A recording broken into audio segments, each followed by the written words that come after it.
Welcome to Not Milk Never Milk. Subscribe if you're lactose intolerant. In this video, I will explain how to make carrot seeds.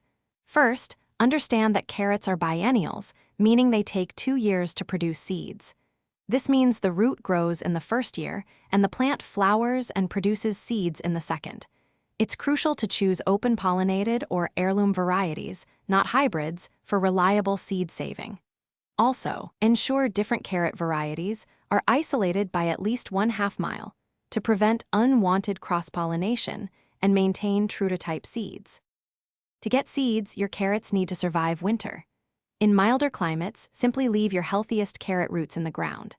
For colder regions, you'll need to dig up the roots before the first hard frost. Trim the tops to about 1/2 inch, brush off soil, and store them in a cool, humid place, ideally around 4 degrees Celsius. In spring, replant these vernalized roots, ensuring they are spaced about 12 to 18 inches apart to allow for ample growth. During their second growing season, your overwintered carrots will develop tall stalks topped with beautiful, umbrella-shaped flower clusters, known as umbels. These flowers will attract pollinators, eventually forming seeds. It's important to let these seed heads fully mature and dry on the plant until they turn brown. Once dry, carefully cut the entire flower heads and place them into paper bags. This allows them to complete their drying process indoors, preventing moisture issues.